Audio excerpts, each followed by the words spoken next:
ওম শান্তি। আজকের প্রাতঃমুরলি 22/1/2025। বাপদাদা বলছেন, মিষ্টি বাচ্চারা, এই অনাদি ড্রামা হলো পূর্ব রচিত। এ অত্যন্ত ভালোভাবেই বানানো হয়েছে। আমরা বাচ্চারা পাস্ট, প্রেজেন্ট আর ফিউচারকে খুব ভালোভাবেই জানি। আজকের মুরলির প্রশ্নে বাবা জিজ্ঞাসা করছেন, কোন আধারের ওপর ভিত্তি করে সকল আত্মারা আমাদের উপর আকৃষ্ট হয়ে আসবে। মুরলির উত্তরে বাবা বলছেন, পবিত্রতা আর যোগের আকর্ষণের উপর আধারে। এরই মাধ্যমে আমাদের বৃদ্ধি হতে থাকবে। ভবিষ্যতে বাবাকেও অতি শীঘ্রই জেনে যাবে, যখন দেখবে যে এত সংখ্যক অগণিত বাচ্চারা বাবার উত্তরাধিকারী নিচ্ছে, তখন অনেকেই আসবে। ওম শান্তি। আধ্যাত্মিক বাচ্চাদের আমাদের এ তো জানা রয়েছে যে আমরা আত্মারা পরম ধাম থেকে এসেছি। এ কথা আমাদের বুদ্ধিতে রয়েছে। আমরা বাচ্চারা এখন কাউকে বোঝানো অতি সহজ হয়ে যাচ্ছে। এখন আমরা জানি যে বাবা এসেছেন, আমরা উত্তরাধিকার পাচ্ছি। যারা যারা আসে তাদের আমরা রাস্তা বলে দিই দেবী দেবতা পদ পাওয়ার জন্য। বাস্তবে তো হলো আদি সনাতন দেবী দেবতা ধর্মই। আমরা বাচ্চারা এখন জানি যে বাবা আমাদের পড়াচ্ছেন। বাবা এখন নতুন ধর্ম স্থাপনা করছেন। পুরানোর থেকেই নতুন দুনিয়া তৈরি হয়। বাবা পুরনো দুনিয়ায় এসে আমাদের ব্রাহ্মণ বানান। ব্রাহ্মণই পুনরায় দেবতা হবে। এই যুক্তি কত সুন্দর। অবশ্যই এ হলো অনাদি পূর্ব নির্ধারিত ড্রামা, কিন্তু অত্যন্ত সঠিকভাবে রচিত।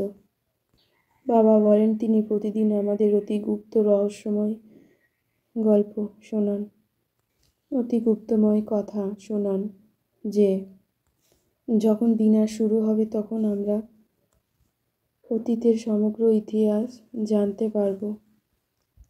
আমাদের বুদ্ধিতে পাস্ট, প্রেজেন্ট, ফিউচার সব কিছু রয়েছে। কিভাবে বিনাশ হবে, কিভাবে রাজধানী তৈরি হবে।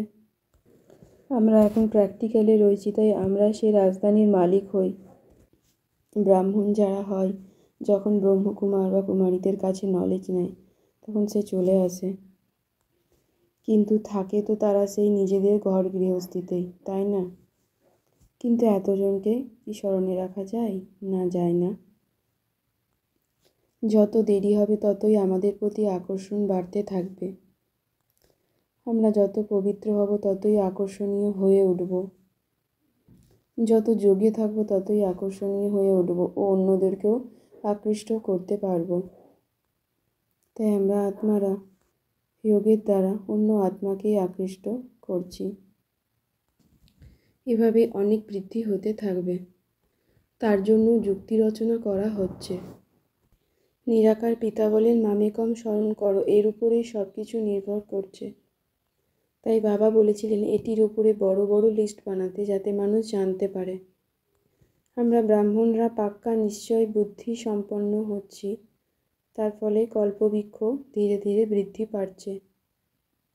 মায়ার তুফানও শেষ পর্যন্ত চলবে। আমরা যোগের দ্বারা শক্তিশালী হচ্ছি, তাই আর পরাজিত হই না। স্বর্গ তো অবশ্যই তৈরি হবে। যারা ভালোভাবে পড়ে তাদের নিশ্চয়ই এটি থাকবে মনে যে ভবিষ্যতে আমরা গিয়ে ওখানে প্রিন্স হব। ওখানে হিরে জহরতের রাজপ্রাসাদ থাকবে। এই নিশ্চয়ও সার্ভিসেবল বাচ্চাদের থাকবে। যারা খুব ভালোভাবে সার্ভিস করবে তারাই তো মহলে যাবে, তাই না? বাবার তো একটাই অ্যাক্ট, বাচ্চাদের পড়ানো আর শেখানো। বিজয়মালার দানা হতে গেলে পুরুষার্থ অনেক করতে হবে। অনেক মিষ্টি বাচ্চা হতে হবে, বাবার শ্রীমতে চলতে হবে, তবে উচ্চ স্থানাধিকারী হবে। বাবা আমাদের যা শোনায় সেটার উপর আমরা বিচার করি। সময় যত নিকটে আসে ততই আমরা স্মরণে আসতে থাকি। আমরা বাচ্চারা 84 জন্ম পরিক্রমা করে এসেছি। আমরা বাচ্চারা নিজেদেরকে চেক করি আমরা দেহ অভিমানে নেই তো? আমরা আপসেট হয়ে যাই না তো? আমরা ফেল হয়ে যাই না তো? আমরা বাবার আত্মিক বাচ্চারা নিরন্তর যোগযুক্ত অবস্থায় থাকি, তাই শিব বাবার যোগযুক্ত অবস্থায় থেকে সর্বকার্য করি। তাই মায়া আমাদের থাপ্পড় মারতে পারে না। যোগ বলই হলো আমাদের ঢাল, কেউ কিছুই করতে পারবে না। যদি কেউ আঘাত পায় তবে অবশ্যই দেহ অভিমান আছে। তাই আমরা সকলকে পয়গাম দিচ্ছি, ভগবানুবাচো মন্মনা ভব। কৃষ্ণ সত্য যুগে থাকে, ভগবান আছে পুরুষোত্তম সঙ্গম যুগে। সত্য যুগে আমাদের কোনো চিন্তা থাকে না, ওখানে তো শোনাই শোনা। আমরা হলাম ঈশ্বরীয় বংশ বা কুলের। ঈশ্বর এসে আমাদের বংশ বা কুল স্থাপনা করেন। আমরা বাচ্চারা এখন আমাদের বুদ্ধি অত্যন্ত ভালো হয়ে গেছে। যারা ভালোভাবে পড়াশুনো করে তারা অবশ্যই খুশিতে থাকে। বাবা আমাদের বুঝিয়েছেন যে আমাদের বুদ্ধি বাবা ব্যতীত আর অন্য কোথাও যেন চলে না যায়। বুদ্ধি যদি বাবার সাথেই থাকে তাহলে অন্তিমকালে যেমন গতি তেমনি মতি হবে। অন্তিমকালে যেমন মতি অর্থাৎ বুদ্ধি থাকবে, তেমনি আমাদের গতি হবে। বিজয়মালার দানা হওয়ার জন্য আমরা অত্যন্ত ভালোভাবে পুরুষার্থ করি, অত্যন্ত মিষ্টি হয়ে থাকি ও শ্রীমত অনুসারেই চলি।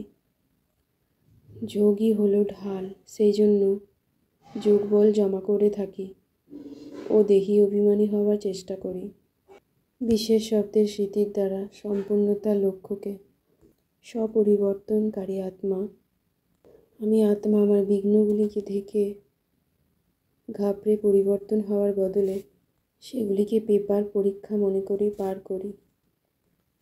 আমি আত্মা নিজের শক্তিশালী মনসার দ্বারা আমার মনসার কোয়ালিটিকে বৃদ্ধি করে কোয়ালিটিযুক্ত আত্মাকে নিজের নিকটে নিয়ে আসি। নিজের অন্য আত্মার ডবল সেবা করি, তাই নিজের জন্য আলাদা করেই পরিশ্রম করতে হয় না। আমি আত্মা স্বয়ং সর্বপ্রাপ্তির দ্বারা সম্পন্ন থাকি, অন্য আত্মাকেও সম্পন্ন বানাই শক্তিশালী সকাশের দ্বারা। ওম শান্তি শান্তি শান্তি ওম।